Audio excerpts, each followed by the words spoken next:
우리가 지금 그 신약 성경이 쓰여진 순서대로 우리가 공부를 하고 있잖아요. 그래서 데살로니가 전서 후서가 가장 먼저 쓰여졌고, 그리고 이제 갈라디아서입니다. 그래서 오늘 이제 갈라디아서를 이제 보게 되는데, 분위기가 그 데살로니가 전서 후서와는 좀 많이 달라요. 그 데살로니가 교회를 향해서는 굉장히 칭찬을 많이 하고, 또 그들이 이렇게 신앙생활을 잘해서 특히 잘했다는 것이 이제 박해 가운데서도 믿음을 잃지 않고 아주 굳건하게 그 믿음을 지켜나갔기 때문에, 그래서 이제 그 칭찬했고, 한 가지 단점이라고 하면 그거였죠. 주님의 재림이 임박하다, 그래서 이제 그 교인들이 좀 나태한 생활을 했다. 이제 반대로 이야기하면 신앙적으로 보면 더 적극적인 삶이었겠지만, 그러나 우리가 이제 상식선에서 보면 나태한 삶이죠. 예를 들면 뭐 다미선 교회에 미쳐버린 사람들, 우리는 나태하다고 하지만 그 사람들은 얼마나 열심히였습니까? 재산 다 팔고 가지고 와서 거기다 바치고 얼마나 열심히 모여서 기도하고 뭐 했겠습니까? 그러니까 그들이 보기에는 뭐그 열심히 있는 삶이지만, 그러나 우리가 상식선에서 우리가 바른 신앙의 눈으로 보면 굉장히 나태한 삶이죠. 무책임한 삶이고. 그래서 그런 삶의 모습이 이제 데살로니가 교인들에 있었기 때문에 그런 부분을 이제 책망을 하고, 또 그리스도인의 윤리적인 삶에 대해서 이렇게 강조를 했죠. 어쨌든 전반적으로는 이렇게 잘했다 이렇게 칭찬을 받은 교회가 이제 데살로니가 교회라고 하면, 오늘 이제 이 갈라디아 지역에 있는 교회들은 사도 바울을 굉장히 이렇게 분노하고 이렇게 경노하는 이제 그런 것을 볼 수가 있습니다. 그래서 이제 사실 뭐 그 데살로니가 교회와 같은 교회가 있었고, 그리고 갈라디아 교회와 같은 교회가 있었기 때문에 바울이 이런 편지를 남겼지 않습니까? 이런 편지를 남기게 됨으로써 우리는 이제 오늘 그 신앙생활 하는데, 그 하나님 말씀대로 살아가는데, 또 구원이 뭐냐, 복음이 뭐냐, 유대교와의 관계가 어떻게 되는 거냐 하는 것들을 우리가 이제 잘 알 수 있게 된 거죠. 그런 점에서 생각하면 이 갈라디아 지역에 있는 이 교회들에게도 역으로 우리는 또 감사한 부분이 있기도 하죠. 그래서 이 갈라디아서 한번 오늘 전체적인 이제 서론만 한번 이제 보게 되는데, 갈라디아 교회의 모습을 통해서 이게 초기 교회가 어떠했는지, 또 복음과 율법과의 관계 또 어떻게 되는지 한번 살펴보도록 그렇게 하겠습니다. 그래서 갈라디아서는 그 데살로니가서보다는 조금 더 쉽게 이해할 수 있다, 이런 생각도 합니다. 여러분들 오늘 그 복사물을 보시면 일종의 이제 지도가 있죠. 지도가 있습니다. 그 소아시아, 요즘 터키 이 땅에 보면 이제 그 소아시아 여러 이제 성경에 나오는 지명들이 거기에 나오죠. 그리고 이제 유럽이 바로 이어져 있죠. 그 지난번에 왜 우리나라에서 터키의 그 대교 건설한 거 알죠? 세계 최장 뭐 사장교라 그러나 그거 이제 건설한 곳이 어딘지 압니까? 거기 그 오른쪽 그 위에 지도를 보면 그 무시아라고 있죠. 무시아. 그 무시아라고 적혀 있는 무자 옆에 그 이제 그 마르마르 해협이라 그러는데, 그 해협을 건너면 이제 유럽이잖아요. 그래서 거기에 이제 다리를 건설한 거예요. 그래서 이제 요 보기에는 뭐 좁아도 이게 최장거리 해양, 세계에서 최장거리 이제 해양 대교죠. 어쨌든 그렇게 있는 게 있습니다. 어쨌든 터키 지역 이제 있고, 그 터키 지역에 보면 이제 갈라디아가 있죠. 갈라디아. 그 다음에 그 밑에 두 번째 지도는 이제 바울 서신이 기록된 장소인데, 갈라디아서는 에베소에 있을 때 혹은 마게도냐 이기도 하다 이렇게 되지만 갈라디아서는 그 어디서 기록이 되냐 장소가 두 군데입니다. 대체로 에베소라고 보지만 또 마케도니아라고 하는 곳도 하나 들어갑니다. 어쨌든 여기는 이제 에베소로 표현을 했습니다. 에베소에서 이제 갈라디아서와 고린도전서를 썼다 하는 거죠. 그 다음에 이제 두 번째 그 다음 쪽으로 넘어가시면 77쪽에 거기에 보면 이제 세 번째 지도가 나오죠. 거기에는 갈라디아가 굉장히 굵은 글자로 되어 있죠.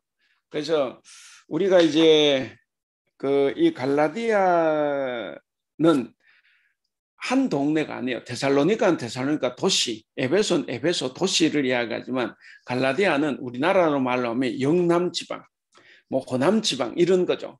그래서 이제 갈라디아는 그 터키 오늘날 터키 땅 그 중앙을 전부 다 이렇게 갈라디아 지방이라고 해요. 그래서 이제 갈라디아 교회가 아니고 사실은 갈라디아 지역에 있는 여러 교회들에게 편지한 것이 이 갈라디아서입니다. 그렇게 한번 보시면 되겠고,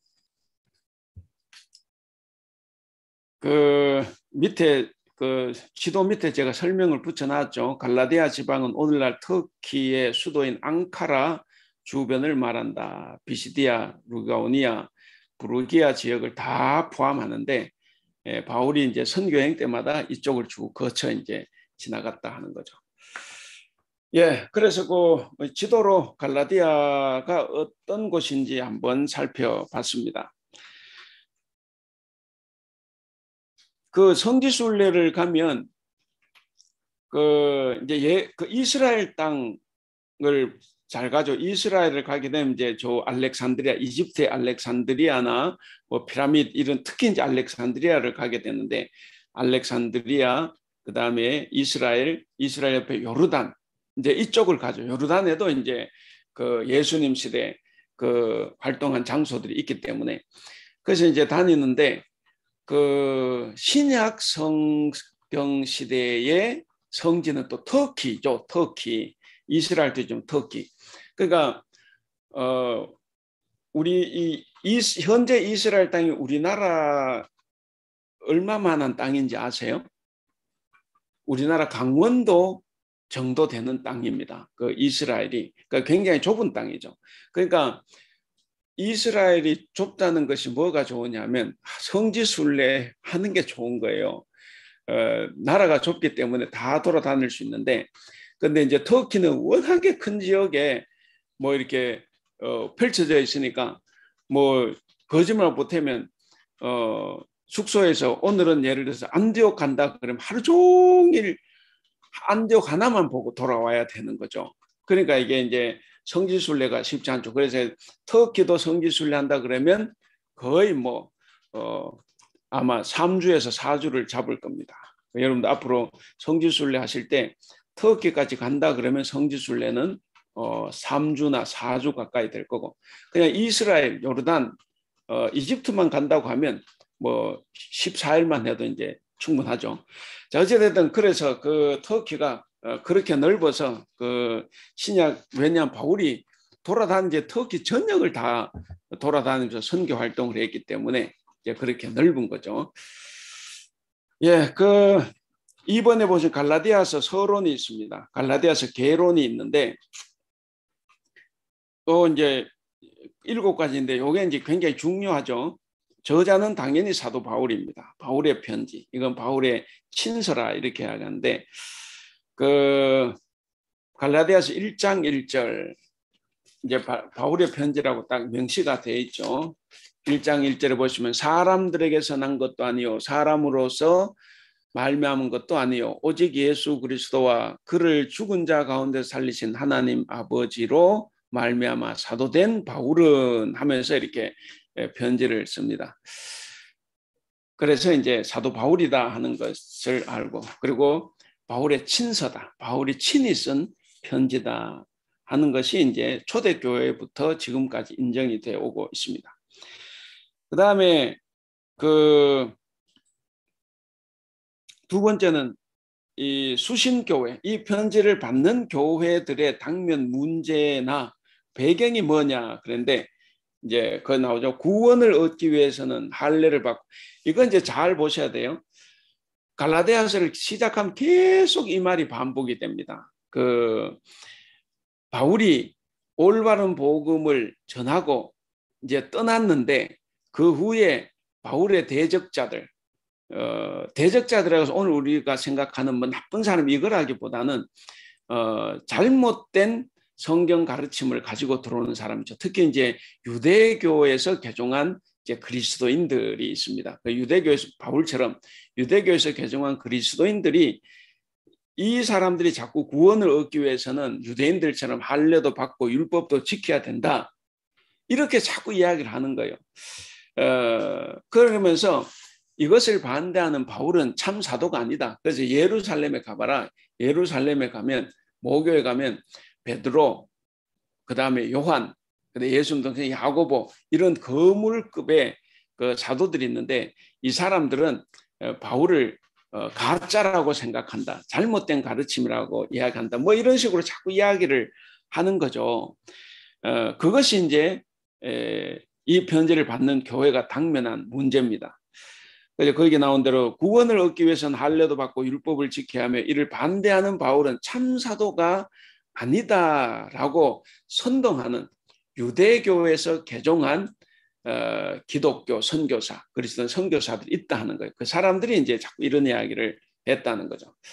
자, 기록 연대는 54년에서 55년 혹은 56년, 뭐 정확하게는 잡을 수 없는데 어쨌든 54년에서 크게 봐서 56년 사이에 쓰여졌다. 56년에 쓰여졌다 그래도 예수님 돌아가시고 몇 년 후입니까? 예수님이 33년에 돌아가셨다고 하면 23년 뒤네요. 23년 뒤. 짧게 잡으면 20년 뒤에 이게 쓰여졌다. 그러니까 예수님 돌아가시고 불과 한 20년 뒤에 쓰여진 서신이죠. 자, 기록 장소는 아까 지도에서 봤습니다. 에베소라고도 하고 데살로니가나 빌립보가 있는 마케도니아라고도 합니다. 에베소 지역이 도시거나 마케도니아 지역이다. 그렇고 그 다음에 수신인은 1장 2절을 한번 볼까요? 1장 2절을 보시면 함께 있는 모든 형제와 더불어, 그러니까 바울이 자기와 함께 있는 모든, 아마 디모데도 있을 거고 뭐 실라도 있겠죠. 함께 있는 모든 형제와 더불어 갈라디아 여러 교회들에게 이렇게 됐죠. 그러니까 갈라디아 어떤 한 교회가 아니고 갈라디아 지역 굉장히 넓은데 그 지역 전체에 있는 교회가 몇 개인지는 모르겠어요. 어쨌든 갈라디아 지역에 있는 여러 교회들에게 이 편지를 보내는 거죠. 그래서 갈라디아는 한 교회가 아니고 갈라디아 교회 이 한 교회가 아니고 갈라디아 지역 여러 교회다 하는 것을 우리가 이제 알 수가 있습니다. 자, 그래서 이제 그 저장 목적인데 당연히 이제 이번에 이제 수신교회 당면 문제가 있었으니까 그것과 관련이 있겠죠. 목적은. 그래서 목적과 주 내용은 뭐냐면 그리스도께서 십자가에서 죽고 부활하심으로 구원을 완성시키셨기 때문에 사람은 율법을 지킴으로써 의롭게 되거나 구원받는 것이 아니라 예수 그리스도를 믿음으로써 구원을 받는다라고 이제 역설을 하는 것. 이것이 이제 편지를 쓰게 된 목적이고 그리고 갈라디아서 전체 내용이기도 합니다. 주제도 그래서 같죠. 율법 행위를 통해서가 아니라 오직 믿음으로 얻는 구원 혹은 우리는 율법으로는 자유할 수 없고 우리는 그리스도를 말미암아서 우리가 자유를 얻는다 하는 거죠. 네, 그것을 이제 이야기를 합니다. 예, 그 78쪽 그 갈라디아서의 특징 그리고 이제 논란점 논란점은 뭐냐? 논란점은 바울의 반대자가 누구냐 하는 거예요. 그러니까 그런 그 율법을 지키고 할례를 받아야 구원을 얻을 수 있다고 자꾸 이야기하는 그런 사람들이 도대체 누구냐 하는 거죠. 이건 이제 바울은 다른 복음을 전하는 자 이렇게 이야기하는데 그러니까 바울 입장에서 다른 복음을 전하는 자가 도대체 누구냐 하는 거죠. 유대계 율법주의적 성향의 크리스찬이거나 혹은 유대계 기독교 영지주의가 이단인데 영지주의자들인가 이런 게 있는데 어쨌든 밑에 네모에 설명을 했습니다. 혹시 조남욱 권사님 네모 갈라디아 교회들의 잘못된 가르침을 전하는 자들은 누구인가 한번 읽어주실래요? 사도 바울은 갈라디아 교회들에 들어온 이 거짓 선교사들이 누구인지 분명하게 밝히지 않았다. 단지 갈라디아 교회 구성원들을 설득하기 위해 이들의 주장을 반박하는 과정에서 거짓 선교사들의 정체를 짐작할 수 있을 따름이다. 대부분의 학자들은 이들이 율법주의에 빠진 유대 그리스도인이라는 전통적인 해석에 동의한다. 이 유대 그리스도인들은 그리스도교로 개종한 이민족 사람들에게 율법을 지켜야 한다고 주장하였다. 그러므로 이 이단자들은 인간이 예수님을 믿기만 해서는 구원받을 수 없고 유대인들처럼 할례도 받고 율법도 지켜야만 구원받을 수 있다는 이단 사상을 퍼뜨렸습니다. 이들이 예루살렘 모 교회와 관련을 맺고 있다거나 다른 사도들로부터 사주를 받았는지의 여부는 명확히 확인할 수 없다. 단지 바울이 갈라디아서에서 베드로와 야고보, 사도 요한 이렇게 세 사람을 교회의 기둥과 같은 존재임을 거듭 밝히는 것으로 보아 거짓 선교사들과 이 세 명의 사도와는 아무런 관련이 없음을 알 수 있다. 예, 이렇게 갈라디아 교회, 그러니까 바울이 자기가 복음을 잘 전하고 갔는데 도대체 어떻게 이렇게 한순간에 잘못된 복음, 다른 복음을 전한 사람들의 말에 그렇게 혹하고 넘어가느냐. 바울은 그게 이제 정말 화나고 짜증나는 일이지만 그게 의문이죠. 그러면 이제 도대체 그런 가르침을 가르친 사람들 도대체 누구냐 하는 건데, 대체로 이제 율법주의에 빠진 유대 그리스도인이라는 거. 아까 말씀드린 것처럼 유대교에서 개종한 선교사들 가운데 아직도 유대교의 가르침을 버리지 못하고 그 가르침을 그대로 가지고 와서 전하는 사람이다. 예수님을 믿으면서도 율법을 지켜야 되고 할례를 행해야 되고 이것을 다 해야 이제 구원 얻는다. 이렇게 이제 한 거죠. 그래서 이제 그런 사람들일 거다.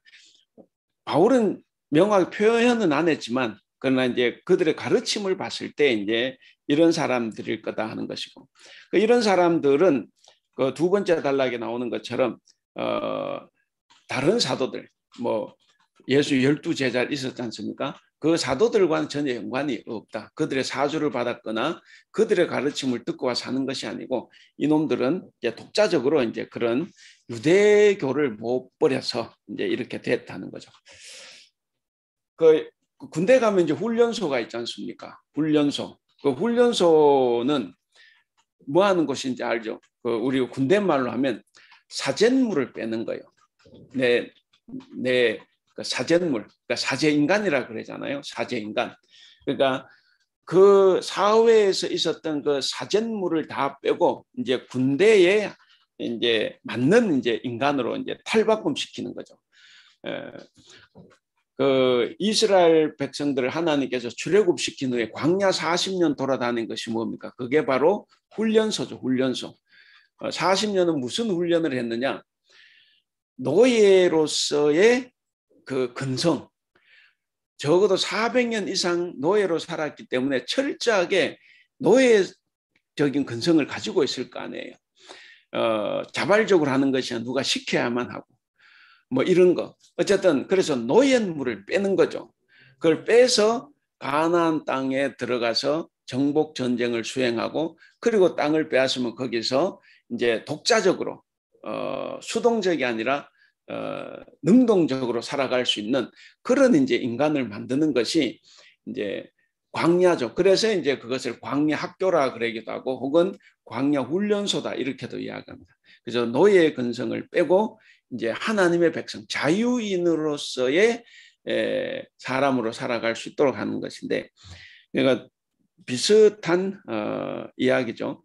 근데 여기에 이제 유대교에서 개종한 이 그리스도인 선교사들은 그 유대물 아직 다 빼지 못하는 거예요. 바울은 다 빼버렸는데 빼지를 못했다. 그래서 훈련소에서 훈련을 좀 잘못 받은 거죠. 이런 사람들은 그렇게 되어 있습니다. 그다음 두 번째 특징을 보시면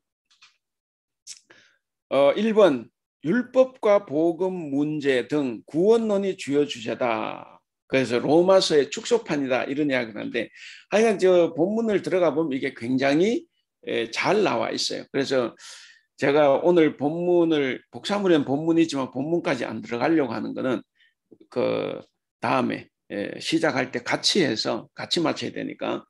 근데 이게 이제 그 율법과 복음 혹은 율법과 믿음의 문제는 구원론이 대단히 중요하다 하는 것을 우리가 알 수가 있고, 그 다음에 바울의 복음은 뭐냐?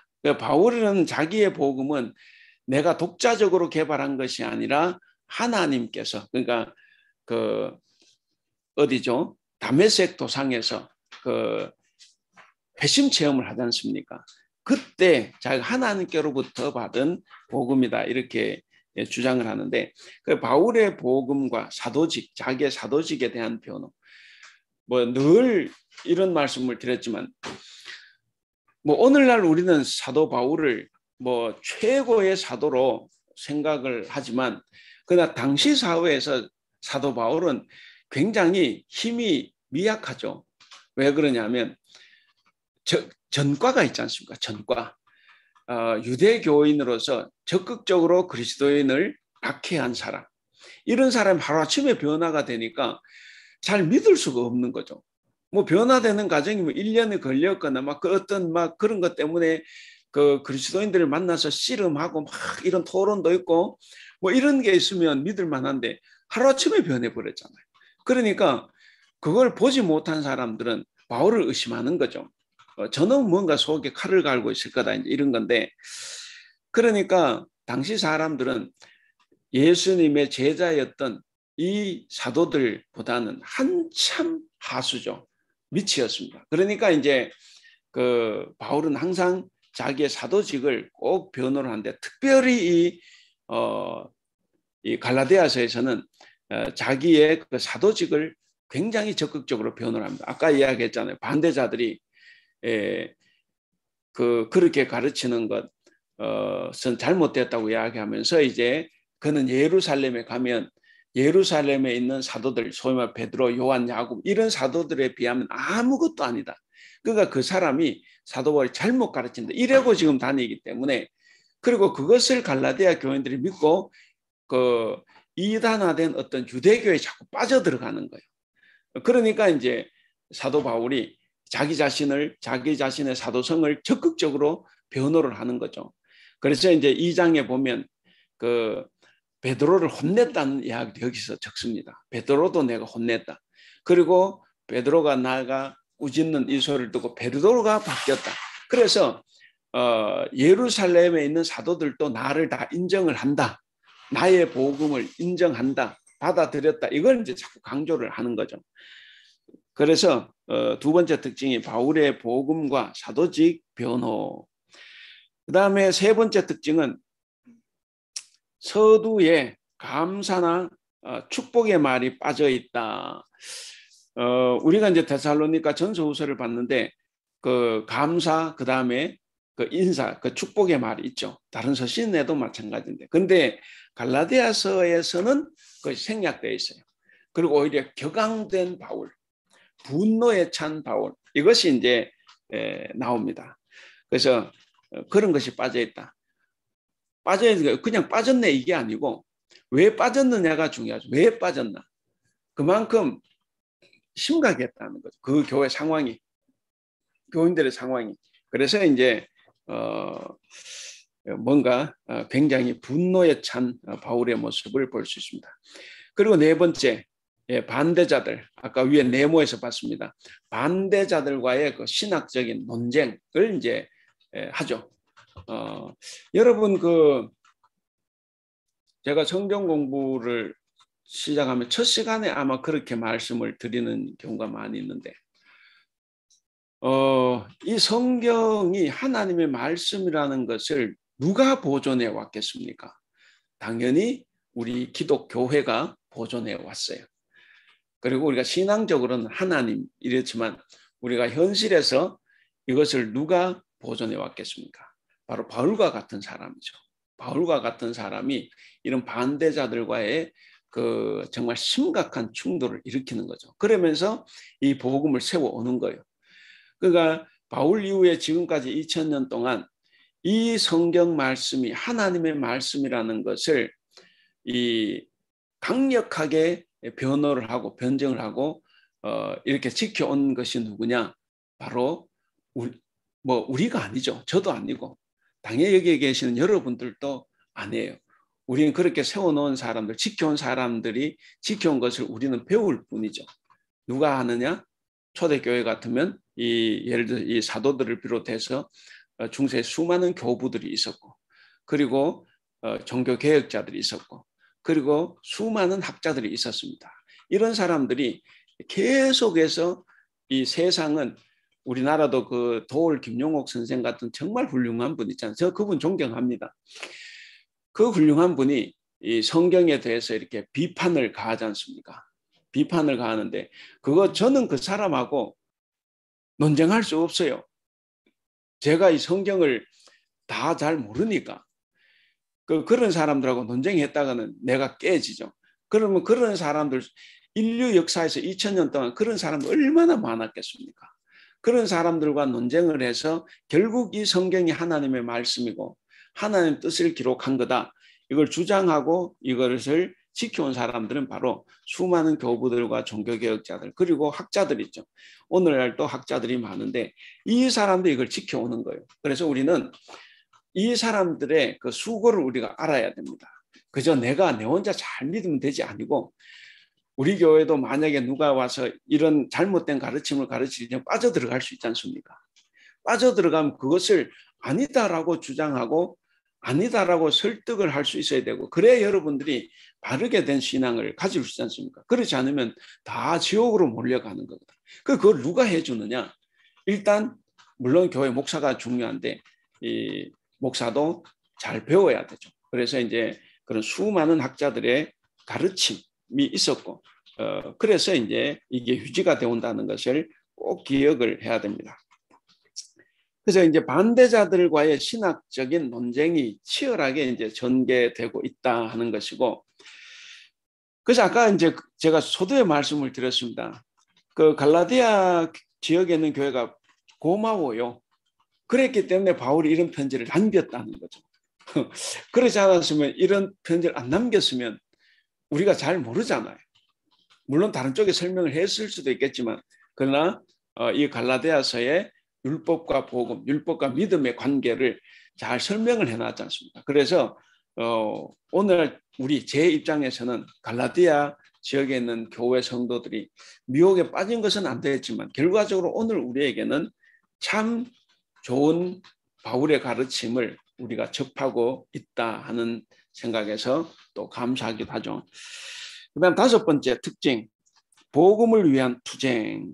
이게 아까 말한 안디옥 사건이라는 것이 뭐냐면 2장 11절 안디옥 사건. 바울이 게바인 베드로를 혼냈다 하는 거예요. 제가 이거 신대원 시험을 칠 때는 항상 이런 거 물어요. 바울이 베드로와 싸웠던 그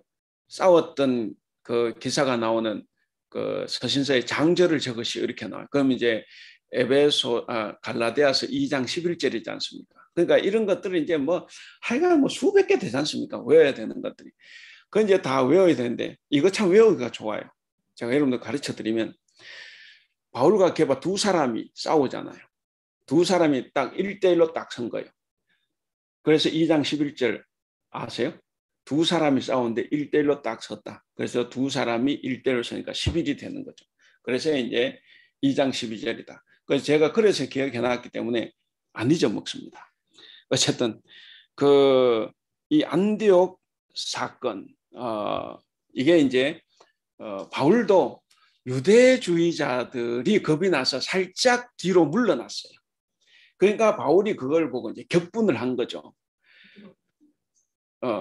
베드로가 그 유대주의자들이 겁이 나서 살짝 뒤로 발을 뺐는데 바울이 그걸 보고 격분을 해가지고 베드로 그 자리에서 혼내버리는 거죠. 그래서 이제 그게 뭐냐, 복음을 위한 투쟁이라는 거예요. 그리고 이것이 이제 안디옥 교회, 갈라디아 교회 교인들에게는 바울이 저런 사람이구나. 베드로도 혼낼 수 있고 혼내고, 그리고 베드로가 잘못했고 바울이 바른 복음을 전하고 있구나. 이걸 이제 알려주는 거죠. 그래서 자기의 사도성을 이게 자꾸 변호하는 거죠. 나는 올바른 사도다 하는 것을. 그래서 이게 굉장히 중요한 내용입니다. 그 안디옥 사건, 그 안디옥에서 이제 그런 일이 벌어졌는데, 그래서 복음을 위한 투쟁. 그 다음에 6번째, 우리가 이제 5장 1절에 가면 이제 그리스도 자유가 나오는데, 그리스도인의 자유, 이 자유는 율법으로부터 오는 게 아니라는 거예요. 율법은 우리를 올가매고 오히려 구속시키지만, 근데 자유는 바로 예수 그리스도로부터 온다. 그래서 이제 이 그리스도인의 자유를 강조합니다. 그래서 누가 말하기를 에베소서 갈라디아서 5장을 자유의 대헌장이다 이렇게 이야기를 합니다. 그래서 우리가 이제 예수 그리스도를 믿으면 율법에서 좀 탈피해서 율법주의적인 사고, 율법주의적인 어떤 행위에서 내가 좀 탈피가 돼야 이제 자유로워지는데, 왜 우리 다 그렇지 않습니까? 뭐 저도 그런 경우가 있지만, 이게 이제 뭐 내가 하나 잘하면 괜찮은데 하나 못하면 막 이래 되고, 그러다 보면 난 예수님을 정말 열심히 믿고 잘 믿고 있는데 자유함이 없어요. 그래서 이제 이걸 이제 바울이 여기서 이야기를 하는 거예요. 그 율법적인 사고, 율법주의적인 신앙생활을 해서는 절대로 자유는 없다는 거예요. 오히려 하나님께 모든 것을 다 품어주시고 용서해 주시고 사랑해 주시는 하나님, 그 하나님이 우리를 구원하시기 위해서 예수 그리스도를 이 땅에 보내주셨고, 그래서 우리가 예수 그리스도께서 오셔서 이제 그 정말 한 방울의 남김없는 피 흘림을 통해서 우리가 믿음에 이제 구원을 받았고, 그래서 그 믿음으로 우리가 이제 율법에서 탈피해서 자유를 얻는 거죠. 그래서 이제 우리가 그 자유로운 인간이 돼야 되는데, 그리스도인이 돼야 되는데, 여전히 우리가 율법주의적인 사고를 하고 있으면 늘 내가 불안하고 막 의기소침해지고 막 그 기분이 업됐다가 다운됐다가 올라갔다 내려갔다가 이렇게 막 하는 거죠. 그래서 우리가 그런 것을 생각해 보면 우리 갈라디아서가 굉장히 중요한 서신이다 하는 것을 알 수가 있습니다. 예, 그 다음에 그 기록 목적입니다. 왜 이것을 기록했느냐? 대충 우리가 이제 알겠죠? 왜 기록했느냐? 왜 이 편지를 썼느냐 하는 것을 우리가 이제 이미 눈치 다 챘습니다. 뭐 선뜻 한마디로 내가 설명은 못하더라도 우리 머릿속에 다 있는 거죠. 근데 이제 우리가 또 잘 알아야 되는 것은 내 머릿속에만 있고 나만 이해해서 되는 게 아니라 내가 이것을 누군가에 설명을 해줄 수 있어야 되지 않습니까? 그 설명을 해줄 수 있어야 그게 완전히 내게 되는 거거든. 나는 아는데 내가 남에게 설명을 못 해주면 나는 율법에서 벗어났는데 아직 상대방은 율법에서 못 벗어나는 거죠. 그래서 우리가 난 머리로 다 알아. 이게 중요한 게 아니고 그 사람은 자기 혼자만 살면 되는데, 근데 우리가 이제 신앙생활하는데 내 혼자 살아갈 수 없잖아요. 누군가를 구원해야 되고, 구원받은 그리스도인, 동료 그리스도인에게도 뭔가 잘못된 점이 있을 때 내가 가르치고 내가 조언을 하고 이렇게 할 수 있어야 되는데, 그러려면 내가 입으로 설명을 할 수 있어야 되잖아요. 그러니까 우리가 이제 그것까지 가야 되는 거죠. 나만 아는 것에서 그치면 아무런 효용이 없다. 내가 아는 것을 남에게 설명할 수 있도록. 그래서 이제 기록 목적을 또 봐야 됩니다. 우리 박보미 권사님 기록 목적 첫 단락 한번 읽어주실래요? 제2차 선교 여행 초기에 갈라디아 지방에 여러 교회를 세웠던 바울은 제3차 선교 여행 중에 교회들을 둘러보게 된다.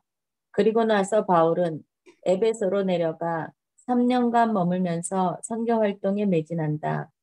바울이 갈라디아 교회들로부터 매우 좋지 않은 소식을 듣게 된 것은 이때였다. 유대 그리스도인 선교사들이 갈라디아 교회들을 찾아가서 교인들에게 잘못된 가르침을 전하며 그리스도의 복음을 왜곡한다는 것이었다. 그들은 예수 그리스도만을 믿어서는 구원받지 못하고 유대인들처럼 할례를 받고 율법을 준수하여야만 구원을 받을 수 있다는 잘못된 사상을 퍼뜨리고 있었다. 이들의 설교는 갈라디아 신자들을 혼란에 빠뜨렸고 결국 갈라디아인들은 그리스도 신앙을 저버리고 유대교화된 이단에 빠져들었다. 이 선교사들은 유대교 율법을 따르는 유대계 그리스도인이었을 것이다. 그래서 바울은 갈라디아 교회들의 편지를 쓰게 되었고 그 편지가 지금의 갈라디아서이다. 예, 그 79쪽 젤리움 내려가 3년간 머물면서 선교 활동에 매진한다. 바울이 갈라디아 교회들로부터 매우 좋지 않은 소식을 듣게 된 것이 이때가 언제입니까? 바로 제2차 선교 여행 때죠. 제2차 선교 여행. 제2차 선교 여행 때 이제 들었다 하는 것이고, 거기에 이제 아까 우리가 다 들은 대로 두 번째 줄 유대 그리스도교 선교사들이 갈라디아 교회를 찾아가서 교인들에게 잘못된 가르침을 전한다는 거죠. 사실 저도 선교사지만 이제 선교사 한인교회 목회를 하다 보니까 이제 뭐 대만인을 직접 선교하는 것은 아니고 이제 그 한인교회에 심호하고 있지만 그 사실 선교사들이 굉장히 중요합니다. 선교사들이 이렇게 내가 선교한다고 나갔는데 이 잘못된 가르침을 전해놓으면 보통 심각한 게 아니에요. 우리는 이제 우리 한국에 들어온 선교사들, 미국 언더우드나 뭐 여러 선교사들이 있는데 그 선교사들이 굉장히 고맙죠. 우리나라 복음을 전해줬고 그래서 우리가 지금 이렇게 믿고 있지 않습니까? 그래서 그들에 대한 고마움은 절대로 잊을 수가 없어요. 그리고 그들이 당시에 이 조선사회라는 것은 세계 최빈국 아니었습니까? 그때는 조선시대였잖아요. 조선시대. 그들이 들어왔을 때 후에 이제 일제 강점기로 넘어가고 했으니까 그 구한말 얼마나 못 살 때였습니까? 그런데 그 미국에서 그 편안한 삶을 다 버리고 이제 일이 넘어왔다? 보통 일이 아닌 거죠. 제가 박사학위 논문을 그 미국 레이놀즈 선교사라고 그 선교사의 이제 구약 성서 해석을 제가 이제 연구를 했는데, 그러니까 이 레이놀즈 선교사는 우리나라에 45년 있었습니다. 27살에 우리나라에 건너왔어요. 그분은 원래 뭐 존스 홉킨스 대학, 그 유명한 그 의과 대학 있는 그 학교라 그래요. 그 대학에서 의과 대학을 졸업하고 자기 이제 의사로 이제 평생을 살아가겠죠. 근데 그때 한국에 선교사가 있던 언더우드가 이제 미국에 와서 이제 돌아다니면서 이제 선교 집회를 하는 거죠. 지금 조선 땅에 선교사가 필요하다.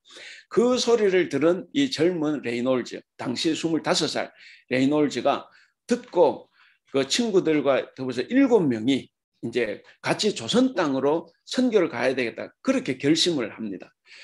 그래서 이제 오기 전에 결혼을 해요. 그 결혼을 해서 그 신혼 부부죠. 레이놀즈는. 그렇게 7명이 이제 지금은 이제 미국 교회가 그냥 미국 장로교 하나예요. 근데 당시에는 남북 전쟁의 영향이 있었던 것처럼 남북 그 교회가 달라요. 미국 남 장로 교회가 있고 미국 북장로 교회가 있는데 언더우드는 북장로 교회 소속이고 그다음에 이 사람은 남장로교 소속인데 남장로 교회에서 최초의 선교사가 이제 한국으로 조선 땅으로 오는 거죠. 그때 7명이 오는데 그 7명을 후에 별명을 붙이기를 7인의 탐험대 이렇게 붙입니다. 그러니까 남장로교 최초의 선교사가 조선 땅이고 그 7명이 이제 7인의 선발대라는 탐지 갑자기 잊어먹은 어쨌든 그렇게 별명이 붙여져 있어요. 그 사람들이 이제 그 정말 유명한 의과대학을 졸업했지만 선교사로 해서 이제 신학 공부를 1년인가 2년을 하고 그리고 이제 조선으로 들어옵니다. 그 와서 이제 45년 동안 평양신학교, 오늘날 장로의 신학교 교수로 있으면서 했고, 또 이 레놀드 선교사는 우리가 지금 개역 성경 개정판을 쓰지 않습니까? 개역이라는 것은 옛날 구역이 있었다는 거죠. 구역. 그러니까 구역 성경. 그러니까 그 구역 성경 전체를 번역하는데 이 레놀드 선교, 우리나라 말로 이눌서입니다. 이 이눌서 선교사가 그 구역 성경 번역에 정말 엄청난 공헌을 했습니다. 우리가 지금 이 성경 가지고 있는 개역 개정판 바로 그 사람들, 이 레이놀즈의 영향을 받은 이 성경 우리가 지금 읽고 있는 거죠. 그러니까 45년 동안 성경 번역을 하고 그 다음에 신학교 교수로서 이 가르치고 엄청나게 훌륭한 일을 많이 했죠. 그렇게 했는데 그러나 우리가 다 좋은 점만 있는 건 아니에요. 좋은 점만 있는 것은 아니고 그들에게도 부정적인 면이 있어요. 뭐냐면 잘 가르쳤어야 되는데 잘 못 가르쳤다는 거예요. 왜 그러냐? 신학 공부를 의과대학 공부를 했지 신학 공부를 한 2년 정도 하고 이리 왔고 그러니까 저도 마찬가지인데 학생들이 신학 2년 공부해가지고 몰라요. 3년, 4년, 5년, 10년을 해도 잘 모르는데 그러니까 2년을 공부하고 왔으니 어떻게 그걸 알겠습니까? 대부분 선교사들이 이제 많은 선교 그렇게 오는데 그러다 보니까 성경을 굉장히 보수적으로 해석을 하는 거예요. 자기들이 아는 선에서 설명을 해야 되니까. 그래서 우리 한국 교회가 싸움이 많아요. 툭 하면 싸우고 갈라지고 그게 이제 미국 선교사들의 그 성경 해석에 어떤 영향이 많이 있어요. 저도 이제 선교사 나가면서 인도네시아에 있을 때도 여기도 그런데 선교사들에게 공부를 안 하고 신학 공부를 안 하고 나오면 이게 저게 아닌데 성경 해석이 잘못됐는데 그리고 어떤 사람들은 성경을 가르치는 게 아니라 나와서 한국 교회를 가르칩니다. 우리도 그랬죠. 미국 선교사에 와서 미국 교회를 심어놨어요. 그래서 우리는 미국 교회가 미국 거는 무조건 옳다고 생각합니다. 미국은 기독교 국가. 그래서 미국이 무슨 뭐를 하면 다 잘하고 거기는 정말 하나님의 나라죠. 그래서 우리는 그래서 추수감사절도 그 미국에서 그 추수감사절 우리도 가져오고 하지 않습니까? 그러니까 미국이 모델인 거예요. 사실 그게 잘못이죠. 미국 교회를 심어 놓는 것이 아니라 성경을 심어야 되는데 그렇지 못한 것이고 우리 한국 선교사들도 제가 인도네시아에 있을 때도 많이 봅니다.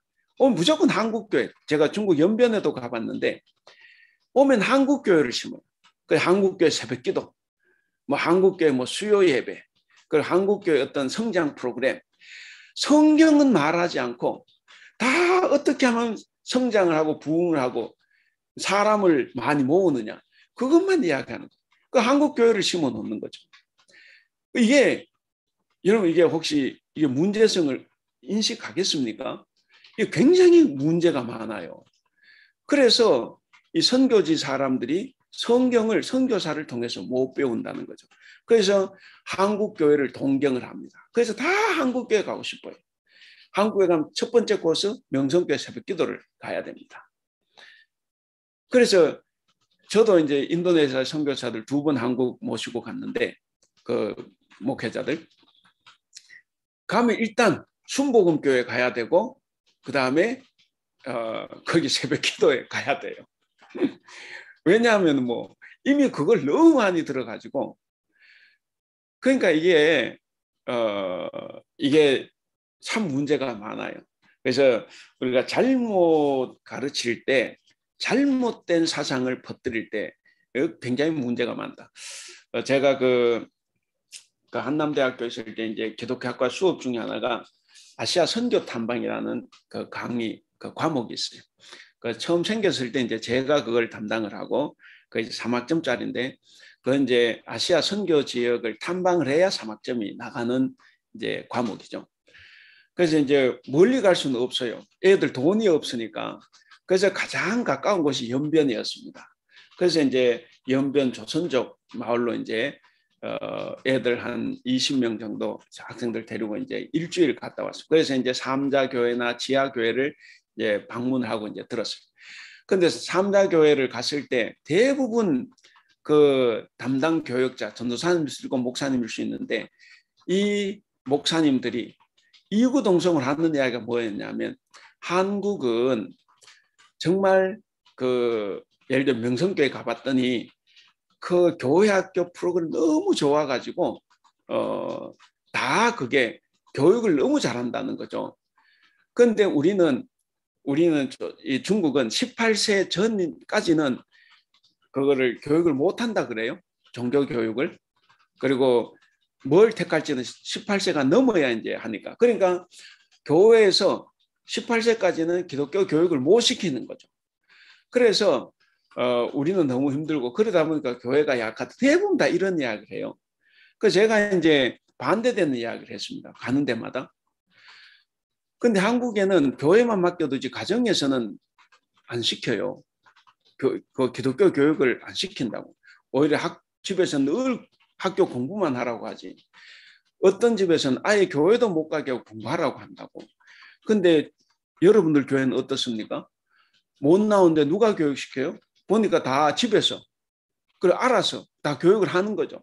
그러니까 오히려 가정에서 그렇게 교육을 하니까 18세가 넘어 다시 교회 나오는 것 아니에요. 그 나와서 지금 이렇게 되는 거잖아.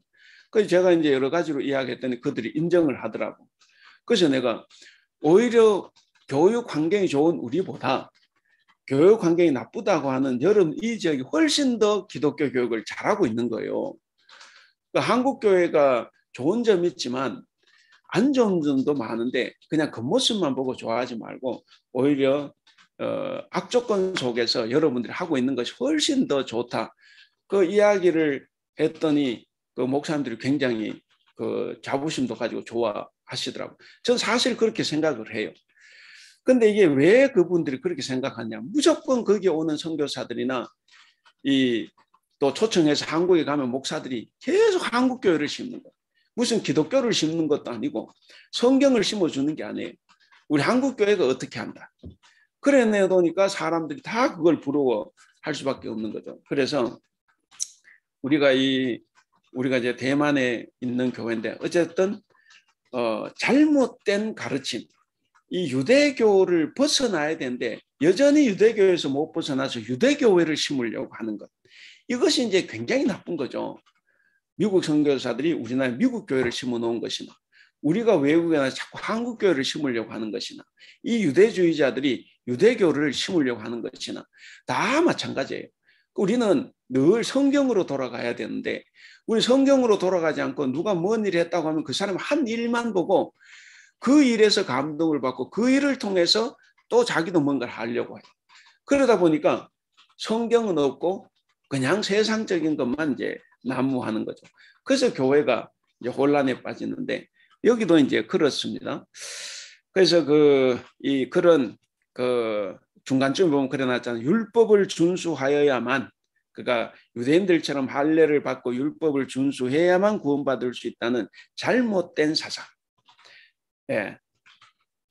이것을 이제 퍼뜨린다. 오늘날 우리도 아까 말씀드렸습니다. 미국 교회도 우리 한국 교회도 이게 뭔가 미국적인 것, 한국적인 것을 강요하고 그렇게 해야 마치 구원이 있는 것처럼 이렇게 한다고 하면 이제 잘못됐다는 거죠.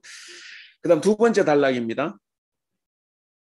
두 번째 단락 우리 조나목 권사님 읽어주실래요?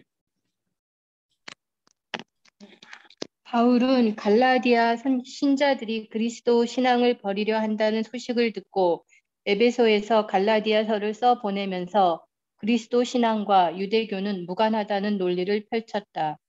바울은 이것이 사실이 아님을 전하기 위해 간곡하고 절박한 어조로 갈라디아서를 쓰게 된다. 율법과 복음의 관계를 설명하며 율법을 행한 공덕으로서가 아니라 믿음을 통해 성령을 받았음을 강조한다. 따라서 그는 갈라디아인들에게 그리스도를 따름으로써 참된 그리스도교적 자유를 누리며 살도록 권면한다. 율법으로부터 자유하기 위해 진정한 율법의 완성인 사랑을 말한다. 형제들아, 너희가 자유를 위하여 부르심을 입었으나 그러나 그 자유로 육체의 기회로 삼지 말고 오직 사랑으로 서로 종로를 타라. 온 율법은 내 이웃 사랑하기를 내 자신같이 하라 한 말씀에서 이루어졌나니. 예, 같은 말씀의 반복이죠. 바울은 이제 그런 소식을 듣고 에베소에서 이제 갈라디아서를 쓴 거죠. 써보내면서 유대교는 기독교 신앙, 그리스도교 신앙과는 전혀 무관하다 하는 것을 이제 이야기를 합니다.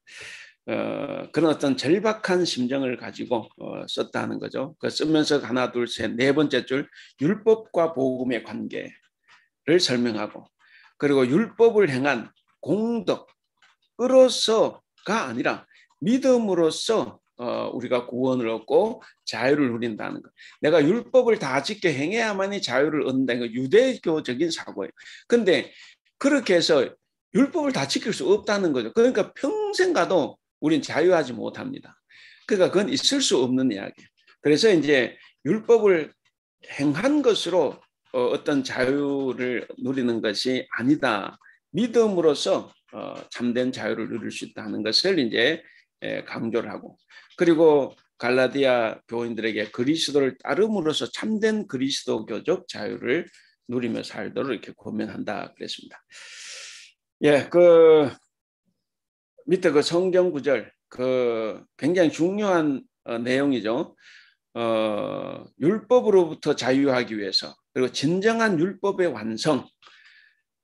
완성은 사랑이다. 여러분 제가 십계명 설명할 때도 말씀드린 십계명은 이제 우리가 율법이다. 그래서 우리가 자꾸 이렇게 율법은 정죄하는 것, 율법은 구원하지 못하는, 자꾸 이렇게 하는데 지금 바울이 말한 율법하고 원래 하는 율법하고 같은 건 아니에요. 바울이 말하는 율법은 유대인들이 해석해낸 율법을 말하는 거예요. 유대인들이 잘못 해석해서 오도하는 그 율법을 이야기하는 거지, 실제로 하나님께서 주신 율법도 생명을 살리기 위한 말씀입니다. 그래서 이제 사랑인데 십계명도 그런 의미에서 사랑의 계명이죠. 왜 사랑인지 알죠? 10가지 계명인데 1에서 4계명까지는 하나님에 관한 계명. 그리고 인간에 관한 계명은 또 2개로 나누어지죠. 5계명부터 7계명까지가 사람과 사람 간의 관계에 관한 계명이고, 그 다음에 8, 9, 10은 사람과 물질과의 관계입니다. 그래서 물질은 탐내지 말라 그러잖아요. 탐내지 말라 이제 그렇게 하는데, 그러니까 이게 무슨 이야기냐면 결국 하나님 사랑이 뭐냐? 하나님을 사랑하는 것은 사람을 사랑하는 거예요. 사람을 사랑하는 것은 뭐냐? 남의 물질에 손대지 않는 거예요. 욕심 부리지 않는 것, 탐심을 품지 않는 것. 그것이 사람을 사랑하는 거예요. 그렇게 남의 물건 손대지 않고 남을 도와주고 살아가는 이 사람이 바로 하나님을 사랑하는 거죠.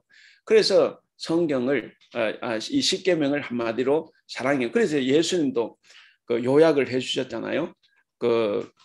2가지로 요약했죠. 하나님을 사랑하고 그것처럼 네 자신을 사랑하라. 그것이 십계명의 정신이라고 이야기한 거예요. 그 다음에 하나님 돌아가시 직전에는 하나로 통일을 했죠. 네 형제를 위해서 목숨을 버리는 것보다 더 큰 사랑은 없다 그랬어요. 그러니까 10가지 계명을 하나님 사랑, 이웃 사랑 2가지로 요약을 했다가 마지막에는 1가지 이웃 사랑으로 요약을 했습니다. 결국 뭐냐면 하나님을 사랑하는 것은 이웃을 사랑하는 거예요. 내가 이웃을 사랑하지 않고 이웃이 어려워하고 있는데도 내가 전혀 무관심하고 도와주지 않고 나 혼자만 살아간다. 아무리 그것이 기도 열심히 하고 예배 열심히 하고 헌금 많이 해도 그거는 아니죠. 그런 하나님의 복음, 믿음 뭐라 그랬습니까? 율법적인 게 아니라 그랬잖아요. 근데 헌금하고 기도하고 이게 많이 쌓이면 우리가 은혜 구원 받습니까? 그렇게 생각하면 우리 이제 율법주의자인 거예요. 유대주의자들이죠.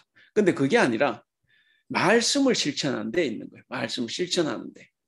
그래서 그것이 이제 사랑인데 여기서 이제 그걸 말하고 있습니다. 5장 13절에서 14절 그에 나온 성경 구절 우리 다 같이 한번 읽어보겠습니다. 시작. 형제들아 너희가 자유를 위하여 부르심을 입었으나 그러나 그 자유로 육체의 기회를 삼지 말고 오직 사랑으로 서로 종노릇하라. 온 율법은 내 이웃 사랑하기를 내 자신과 같이 하라 하신 한 말씀에서 이루어졌나니. 그러니까 자유하라고 하는데 뭐 하라는 거예요? 종노릇 하라는 거죠. 아니, 자유와 종은 이게 합치가 되지를 않아요. 그렇지 않습니까? 종은 자유하지 못하죠. 맨날 누구한테 억눌려 살고 압박당하고 살고 그 시키면 시킨 대로 해야 되고 자유가 없는 게 종이지 않습니까? 근데 자유를 위해서 종노릇 하라는 거죠. 그러니까 종노릇 하는데 나만 종노릇 하는 것이 아니라 서로 종노릇 하라는 거예요. 서로. 그러니까 서로 남을 도와주고 남을 위해서 희생하라는 거죠. 그게 바로 자유라는 거예요. 나 혼자만 종노릇 하면 이거는 차별이죠. 성도들만 종이고 목사가 그 섬김을 받으면 이거 차별이죠. 그러니까 목사든 성도든 서로 종노릇 해야 되는 거예요. 그래야 온전한 자유가 거기 있다는 거예요. 그래서 우리가 이제 그런 것을 생각해 보면 바울이 여기에서 하는 말의 의미를 알 수 있을 것 같습니다. 예, 그 79, 80쪽을 보시면 구조가 나와 있어요. 예, 구조가 위에 것은 이제 요약을 해서 세 부분 하는데 1, 2장은 바울의 이력과 사도직 변호. 그 다음에 3, 4장은 이신칭의의 복음 변호. 그 다음에 5, 6장은 성령 안에서 사랑으로 서로 종노릇함 하는 것을 이야기합니다. 그리고 밑에 이제 보시면 두 번째 네모를 보시면 거기에 이제 조금 더 세밀하게 적었습니다. 거기에 준해서 한번 읽어보시면 좋을 것 같습니다. 그렇게 세 부분으로 나눠지고 그 네모 밑에 보시면 갈라디아서의 논조는 매우 격앙되어 있다. 그만큼 갈라디아 공동체가 처한 상황이 긴박하다는 의미일 것이다. 전반부에서 예수 그리스도야말로 바울 사도가 전하는 메시지의 핵심임을 상기시킨다. 후반부에서는 예수 그리스도께서 인류 구원을 완수하시어 역사 내에 큰 의미를 부여하셨음을 보여준다 그랬습니다. 그래서 요까지가 이제 전체적인 갈라디아서 내용을 한번 살펴봤습니다. 여러분 그 갈라디아서 한번 본문을 한번 그 성경을 한번 펴보실래요? 갈라디아서. 요 갈라디아서 본문에서 몇 가지만 이야기하고 오늘 마치겠습니다. 자, 거기 이제 본문에 보면 혹시 뭐 성경에 표시를 할 수 있으면 하시고 아니면 적으셨다가 성경에 표시하셔도 되겠고 제가 몇 가지 말씀을 드리면 먼저 바울의 사도직과 아까 계속 이야기했잖아요. 바울의 사도직과 복음의 그 정통성을 주장하는 내용이 여기에 좀 나와요. 바울의 사도직 변호 그리고 복음의 정통성을 주장하는데 첫 번째가 이제 1절이죠. 1절 자기가 사도된 것은 사람으로서가 아니라 예수 그리스도를 살리신 하나님 아버지로 말미암아 사도가 됐다. 이제 이렇게 해가죠. 이게 이제 자기가 안디옥 사건을 염두에 두고 하는 이야기입니다. 그래서 내가 사도가 된 것 사람으로서가 아니라 하나님으로 말미암아 됐다 하는 것을 이제 이야기하고 그 다음에 이제 두 번째는 또 이렇게 쭉 또 가다가 보면 두 번째가 나오는데 그 12절 끝에 보면 이제 두 번째 자기의 사도직 변호죠. 그리고 자기 복음의 정통성을 주장하는데 그것은 뭐냐? 그 11절에 내가 전한 복음 그랬죠. 내가 전한 복음은 뭐냐? 예수 그리스도의 계시로 말미암은 것이다 그랬어요. 그래서 바울이 전하는 복음은 자기가 만들어낸 복음이 아니라 예수 그리스도의 계시로 말미암은 복음이다 하는 것을 이야기하는 거예요. 그래서 그것이 이제 두 번째 자기의 변호와 그리고 그 복음의 주장입니다. 그다음 세 번째는 15, 16절이에요. 15, 16절을 이렇게 보시면 그러나 내 어머니의 태로부터 나를 택정하시고 그의 은혜로 나를 부르시니가 그의 아들을 이방에 전하기 위하여 그를 내 속에 나타내시기를 기뻐하셨을 때에 내가 곧 혈육과 의논하지 아니하고 그랬습니다. 내가 혈육과 의논하지 아니하고. 그러니까 자기가 사도가 된 게 뭐라 그래요? 사람과 의논해서 된 게 아니라는 거죠. 사람과 의논해서 된 것도 아니고 처음부터 하나님께서 정했다는 거죠. 그 어머니의 태로부터 나를 하나님께서 이제 택하시고 그리고 나를 이방인의 사도로 삼기 위해서 이제 나를 보내셨는데 이것은 하나님께서 정하셨지 내가 사람과 의논해서 사도가 된 게 아니다. 이렇게 이제 자기의 사도직 또 자기 복음의 정통성을 그렇게 주장하는 거죠. 자, 그렇게 이제 그 세 가지 정도로 이제 자기를 변호하고 주장하는 것이 이렇게 나와 있습니다. 그 다음에 또 하나 이렇게 살펴볼 것은 또 이런 게 있어요. 거기 보시면 그 6절에 보면 그 1장 6절 그리스도의 은혜로 너희를 부르신 이를 이같이 속히 떠나 다른 복음을 따르는 것을 내가 이상하게 여기노라 그랬는데 그러니까 바울 반대자들의 활동을 이제 이야기를 해요. 그게 첫 번째가 이제 1장 6절입니다. 그러니까 다른 복음을 전한다 하는 거죠. 다른 복음을 전한다. 이제 그것이 이제 바울 반대자들입니다. 그다음 두 번째는 4장 9절에서 10절로 가면 또 그들의 주장이 나와요. 4장 9절에서 10절. 그 4장 9절 10절은 어떻습니까? 거기 보시면 이제는 너희가 하나님을 알 뿐 아니라 더욱이 하나님이 아신 바 되었거늘 어찌하여 그러니까 내가 전한 복음을 듣고 너희가 이제 좋아졌는데 근데 어찌하여 다시 약하고 천박한 초등학문 율법을 이야기하는 거예요. 율법으로 돌아가서 다시 그들에게 종노릇 하려 하느냐. 10절 너희가 날과 달과 절기와 해를 삼가 지키니 그랬습니다. 이건 이제 날과 달과 절기와 해 이거는 이제 그 금식일과 연관이 되어 있어요.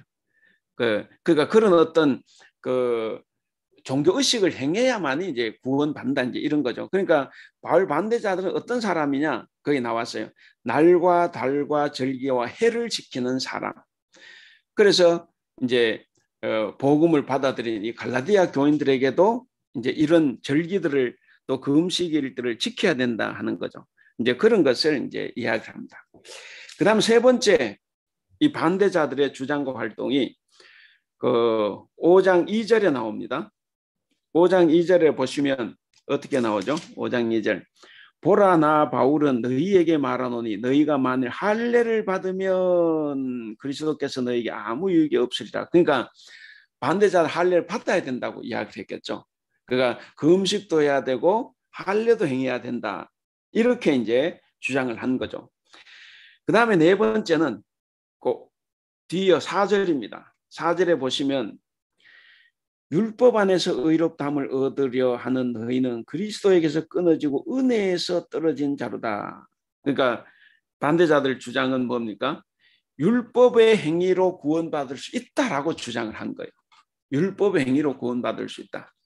자, 그래서 이 반대자들은 계속해서 그 다른 복음을 쫓고 다른 복음을 전하는 사람이고 그리고 유대교에 명시된 어떤 절기와 금식을 반드시 행해야 되고 그리고 할례를 받아야 되고 그리고 율법의 행위대로 살아야 이제 구원을 받을 수 있다. 이제 이렇게 주장한다는 거죠. 그런 것이 이제 바울 반대자들의 주장이에요. 그 에베소서를 통해서 이제 보는 것이 그렇게 되어 있습니다. 그 외에도 이제 그 바울은 특별히 이제 자신이 주장하는 것이 있어요. 자신이 주장하는 것이 있는데 그것도 한번 보시면 첫 번째 2장 16절입니다. 2장 16절. 2장 16절 우리 같이 한번 읽어볼까요? 2장 16절 시작. 사람이 의롭게 되는 것은 율법의 행위로 말미암이 아니요 오직 예수 그리스도를 믿음으로 말미암는 줄 알므로 우리도 그리스도 예수를 믿나니 이는 우리가 율법의 행위로서가 아니고 그리스도를 믿음으로써 의롭다함을 얻으려 함이라. 율법의 행위로서는 의롭다함을 얻을 육체가 없느니라. 뭡니까? 이신칭의를 주장하고 있어요. 믿음으로서만 구원한다. 그것이 이제 바울의 주장입니다. 그래서 그것이 1번 이신칭의의 주장. 그러니까 율법의 의의가 아니라 믿음의 의의다 하는 것이고, 그 다음 두 번째 주장하는 것은 2장 13절입니다. 2장 13절을 보시면 3장 13절. 3장 13절 다 같이 한번 읽어볼까요? 시작. 그리스도께서 우리를 위하여 저주를 받은 바 되사 율법의 저주에서 우리를 속량하셨으니 기록된 바 나무에 달린 자마다 저주 아래에 있는 자라 하였습니다. 그랬습니다. 그래서 우리가 3장 13절 읽었죠. 그래서 여기서 뭐냐면 예수님의 죽음은 우리를 구원하시기 위한 죽음이다. 그래서 속량 죽음이다 하는 거예요. 예수님의 죽음. 우리를 속량하셨으니 예수님의 죽음 속량 죽음이다 하는 것을 이제 주장을 하고, 그 다음에 세 번째는 16절입니다. 16절 3장 24절. 우리 3장 24절 한번 읽어볼까요? 3장 24절 시작. 이같이 율법이 우리를 그리스도께로 인도하는 초등교사가 되어 우리로 하여금 믿음으로 말미암아 의롭다함을 얻게 하려 함이라 그랬습니다. 그래서 바울의 율법과는 뭐냐면 율법은 초등 선생, 초등 교사. 공동 번역은 개인 교사라 그랬는데, 그러니까 개인 교사는 언제까지만 합니까? 얘가 뭐 조금 알 수 있을 때까지 하고 이제 물러나죠. 그러니까 이제 초등 교사는 뭐냐면 어릴 때 내가 그까지만 배우지만 내가 이제 다 배우고 장성하면 내가 이제 따로 이제 내 스스로 살아가는 거죠. 옛날에 노예 중에서 똑똑한 사람을 이제 주인의 아들 가정교사로 세웁니다. 그럼 이 가정교사는 아들이 주인이 될 때까지만 가르치는 거죠. 주인이 되고 나서도 무슨 얘가 주인의 교사는 아니에요. 그러니까 주인이 되기 전까지만 가르치고 애가 성장하기까지만 가르치고 그 다음에는 다시 종으로 돌아가는 거예요. 그러니까 바로 율법은 뭐냐, 그런 초등 교사의 역할이다 하는 거죠. 그 다음에 이제 네 번째 주장이 이렇게 뒤에 가보시면 4장 6절입니다. 4장 6절을 우리가 참 읽어보면 너희가 아들임으로 하나님이 그 아들의 영을 우리 마음 가운데 보내사 아빠 아버지라 부르게 하셨느니라. 그러니까 아빠 아버지라 부르게 하셨다 하는 거죠. 이게 이제 바울이 이제 주장하는 겁니다. 예수님은 우리에게 아빠 아버지라 부르게 하셨다. 이제 그것이고. 그 다음에 4장 21절을 가면 다섯 번째 주장이 나옵니다. 21절에 가면 거기에 21절부터 쭉 읽어보시면 아브라함의 두 아들 이야기가 나와요. 22절에 보면 아브라함의 두 아들이 하나는 계집종에서 나고 하나는 자유하는 여자에서 났죠. 23절 계집종에게서는 육체를 따라 낳고 자유한 자에게 약속으로 말미암았다. 이제 이렇게 이야기를 했습니다. 그래서 여기서 주장은 뭐냐면 우리는 자유인의 자녀고 그리고 약속의 자녀다 하는 것을 주장을 하는 거예요. 그러니까 우리는 종의 자녀가 아니라는 거죠. 육체의 자녀가 아니라는 거죠. 종의 몸 하갈에서 태어난 것이 아니라 약속의 자녀, 사라의 몸에서 태어났다는 거죠. 그래서 여기서 하갈과 사라를 통해서 이제 우리 그리스도인들은 하갈의 자손이 아니라 사라의 자손. 그래서 그 자유인의 자녀고 약속의 자녀다는 것을 주장을 합니다. 그 다음에 이제 여섯 번째가 5장 1절이에요. 5장 1절 이제 자유의 대헌장이라 그러는데 5장 1절 같이 읽어볼까요? 시작. 그리스도께서 우리를 자유롭게 하려고 자유를 주셨으니 그러므로 굳건하게 서서 다시는 종의 멍에를 매지 말라. 그래서 바로 복음은 자유의 복음이다. 율법은 우리를 구속하는 거지만 이 복음은 자유의 복음이라는 거예요. 그래서 복음을 믿는 우리는 다 자유롭게 살아야 된다는 것을 이제 이야기를 합니다. 그래서 자유의 복음, 그래서 자유의 대헌장 그렇게 이야기를 합니다. 그 다음에 그 일곱 번째가 5장 25절입니다. 5장 25절 우리 같이 한번 읽어볼까요? 5장 25절 시작. 만일 우리가 성령으로 살면 또한 성령으로 행할지니 그랬습니다. 성령으로 살면 성령으로 행할지니. 그러니까 이게 뭐냐면 바울의 윤리를 종합하는 거예요. 결국 우리 그리스도인은 어떤 사람이냐 하면 성령으로 살아야 되는 사람. 그리고 성령으로 행하는 사람. 네, 이제 그것입니다. 그래서 우리가 성령으로 살면 또한 성령을 행할지니 우리가 그리스도 예수 믿는다고 하면 예수의 말씀을 지키며 살아야 되잖아요. 마찬가지죠. 우리가 성령으로 살아간다고 하면 우리는 반드시 성령을 성령으로 행해야 된다는 것을 이야기를 합니다. 그 다음에 여덟 번째가 6장 7절입니다. 6장 7절 우리 같이 한번 읽어볼까요? 6장 7절 시작. 스스로 속이지 말라. 하나님은 업신여김을 받지 아니하시나니 사람이 무엇으로 심든지 그대로 거두리라. 이건 뭐냐면 그 행위심판 사상입니다. 행위심판 사상. 그러니까 사람은 자기가 행한 대로 보응을 받는다는 거죠. 그러니까 이게 이제 믿음으로서만 구원 얻는다 하고 행함으로써 구원 얻는다고 모순되는 것 같지만 모순이 아니에요. 믿음으로 행하는 사람은 당연히 아까 성령으로 살면 성령으로 행하라 그랬지 않습니까? 내가 예수님을 믿으면 예수님 사랑하면 예수님 말씀 지켜야 되는 거예요. 그러니까 내가 구원받기 위해서 행하는 게 아니고 나를 구원시켜 주신 그 은혜가 감사하기 때문에 내가 말씀을 지키는 거죠. 그겁니다. 그래서 그런 행위심판사상. 내가 예수님을 믿고 감사해서 믿고 사랑하고 존경하고 따르는데 근데 예수님 하신 말씀 안 지킨다고 하면 그건 믿는 게 아니죠. 그건 믿는 게 아니에요. 그러니까 반드시 내가 예수님을 믿는다. 내가 그리스도인이다 하면 예수님 하신 말씀을 내가 지킨다 하는 거죠. 그래서 그런 의미에서 행위심판 사상을 이야기를 합니다. 예, 그 다음에 하나 했네요.